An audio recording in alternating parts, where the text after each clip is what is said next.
Beraninya Jokowi mengusik kesakralan Candi Hambalang, bagaimana kasus korupsinya? Sedot anggaran negara 2,7 triliun, proyek besar yang tidak mungkin lagi diteruskan. Demikianlah subjudul yang dituliskan website berita bombastic.com yang membahas soal proyek Hambalang. Mega korupsi yang bikin sok kas negara hingga 706 miliar. Hambalang kemudian dikenal dengan sebutan Candi Hambalang, mengingat tampilannya dari kejauhan mirip Candi Sakra yang tampaknya sangat cocok untuk dihuni jin dan makhluk gaib seperti dana proyek tersebut. Sakarnya Candi Hambalang adalah simbol dari kegagalan bintang iklan katakan tidak pada hal korupsi yang begitu melegenda. Bagaimana tidak, sejumlah politisi terlibat dalam kasus tersebut, mulai dari Andi Malarangeng, Angelina Sondag, hingga Anas Urbaningrum. Keterlibatan politisi tersebut seketika meruntuhkan kekuasaan Partai Demokrat yang suaranya tergerus dari 21 menjadi 7% dan berpotensi jadi partai guram. Kini kesakralan Candi Hambalang akan diusik oleh Jokowi. Apakah ini adalah langkah yang hebat mengingat proyek ini disebut oleh KPK tidak layak untuk dilanjutkan? Penulis mempunyai jawaban yang mungkin berbeda. Mohon maaf, jika dibandingkan dengan kemampuan Jokowi yang sudah banyak melanjutkan proyek mangkrak, jelas dilanjutkannya proyek Hambalang bukanlah tindakan yang luar biasa. Ini adalah tindakan yang sangat biasa, bahkan ini bisa dibilang adalah pekerjaan sehari-hari Jokowi. Berikut beberapa proyek mangkrak yang dilanjutkan oleh Jokowi. Poin A, Bandara Kertajati jadi setelah mangkrak 10 tahun.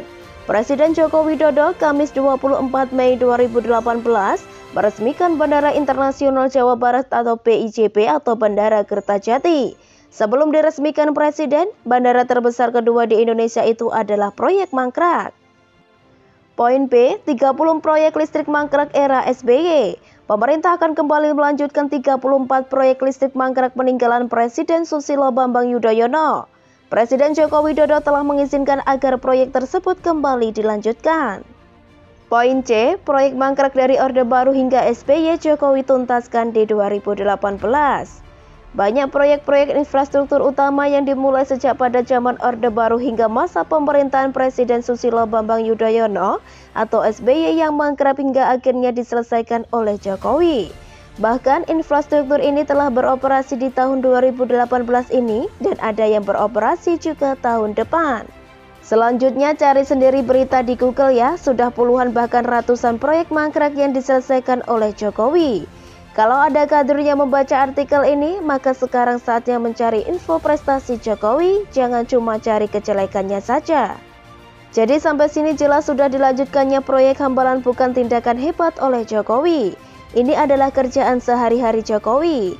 Karena Jokowi hadir bukan untuk mencari kesalahan presiden sebelumnya, tetapi menghadirkan solusi dari setiap permasalahan yang ada. Tapi yang menarik dan penulis rasa lebih harus dijadikan fokus pembicaraan dari dilanjutkannya proyek Hambalang ini adalah kasus korupsinya yang bisa dibilang jauh dari kata tuntas.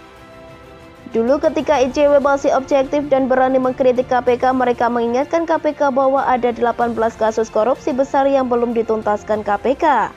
3 diantaranya adalah suap perusahaan asal Inggris Innospec ke pejabat Pertamina, bailout Bank Senturi, korupsi proyek pembangunan Hambalang.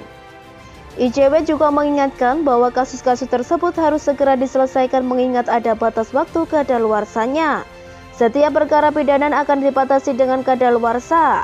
Kadaluarsa tindak pidana korupsi perihal mengacu pada pasal 78 ayat 1 angka 4 KUHP, ujar dia di kantor ICW Jakarta Minggu 12 Mei 2019. Jadi korupsi Hambalang ini menurut penulis harus dijadikan fokus utama pembahasan. Kalau soal pembangunannya kita serahkan saja pada Jokowi dan Pak Basuki Hadimulyono. Trust me it works. Tapi masalah korupsinya ini adalah masalah urgent, mengingat beberapa masalah berikut ini. Kasus korupsi ada masa kadaluarsanya, termasuk korupsi Hambalang. KPK sekarang lebih banyak mengurusi kasus korupsi kecil dan kasus suap daripada menangani kasus korupsi besar. ICW sekarang sudah mesra dengan KPK sehingga mengharapkan mereka mendorong KPK menangani kasus korupsi besar hampir mustahil. Sampai sini penulis mengharapkan pemerintah lebih fokus terhadap kasus korupsi Hambalang. Tugas pemerintah adalah mendorong KPK untuk berani menangani dan menuntaskan kembali kasus korupsi besar seperti Hambalang yang jauh dari kata selesai. Jika KPK tidak bisa diatur dan lebih sibuk memilih-milih kasus demi kepentingan politik, maka penulis sebagai rakyat mendesak untuk pemerintah menyerahkan penanganan korupsi kepada kepolisian dan Kejaksaan Agung. Segera bentuk tim pemburu koruptor, jangan kalah dengan KPK yang sudah dinilai masyarakat tebang pilih dalam membereskan masalah korupsi. Begitulah kura-kura.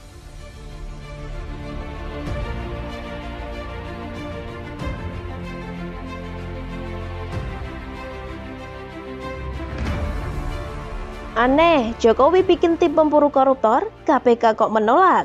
Apa yang KPK takutkan? Pemberantasan korupsi di Indonesia sejauh ini masih belum maksimal, karena tebang pilih kasus dan konflik kepentingan aromanya begitu menyengat. Masyarakat sudah protes, namun sepertinya semua diam dengan kondisi yang terjadi ini. Akhirnya, Jokowi menjawab kegelisahan masyarakat dengan rencana membentuk TPK alias tim pemburu koruptor. Ini adalah bukti keseriusan Jokowi memberantas korupsi. Tapi ada yang aneh di sini, KPK sebagai lembaga yang katanya memberantas korupsi menolak rencana ini. Penulis mencium something fishy di sini. Apa yang ditakutkan oleh KPK? Sebelum membahas lebih lanjut, mari kita lihat fakta-fakta mengecewakan KPK berikut ini. KPK adalah lembaga dengan anggaran sekitar 1,3 triliun, tapi kasus korupsi yang ditangani adalah korupsi receh dengan potensi kerugian negara miliaran. Bandingkan dengan kejaksaan yang mengurusi kasus puluhan triliun bagaikan langit dan bumi. KPK justru membiarkan dan menggantungkan kasus dengan potensi ratusan miliar seperti kasus RC Lino. Sudah mengurusi kasus receh, begitu ada kasus besar malah tidak diurusi. KPK lalu tiba-tiba mengambil alih kasus korupsi rumah DP 0% yang di dalamnya diduga keterlibatan saudara Nick Fury. Padahal kasus ini sudah masuk tahap penyidikan di Barreskrim Polri. Bertahun-tahun tidak pernah mengurusi kasus besar, begitu ada dugaan keterlibatan saudara Nick Fury, langsung menyerobot kasus yang sudah ditangani kepolisian. KPK jauh lebih banyak dan ahli dalam mengurusi kasus suap daripada kasus korupsi besar. Anehnya kasus suap Harun Masiku sampai saat ini tidak terlihat ada upaya KPK untuk menangkap pelaku. Kasus ini sepertinya dijadikan senjata abadi untuk menyerang pemerintahan. Terbukti di media sosial kasus sering ditanyakan kadrun tapi salah alamat. Padahal ini adalah tugas KPK. Di antara banyaknya keanehan yang dilakukan KPK, banyak masyarakat yang meminta KPK untuk dibubarkan dan penanganan korupsi diserahkan kepada kepolisian dan kejaksaan. Tapi di sini Jokowi dan pemerintahan masih membela KPK karena bagaimanapun KPK adalah lembaga yang dibentuk pada era Presiden Megawati.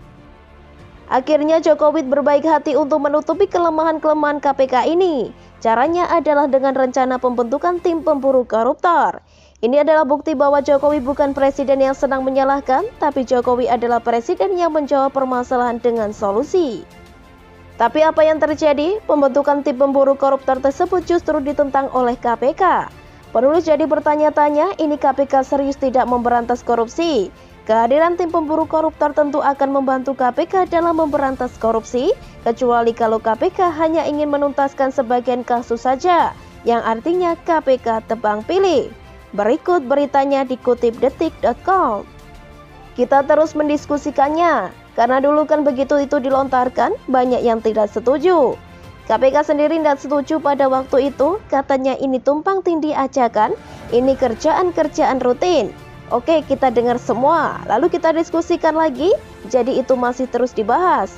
Tapi dulu SK yang lama kan masih ada sebenarnya, ucapnya. Perhatikan kalimat yang penulis bold, itu adalah bukti bahwa KPK menolak pembentukan tim pemberantas korupsi ini. Alasannya menurut penulis terlalu klise. Kenapa harus takut tumpang tindih? Kecuali KPK sudah bisa menangani semua kasus korupsi baru akan tumpang tindih. Sekarang kan masih banyak kasus yang belum diselesaikan, contohnya penangkapan Harun Masiku.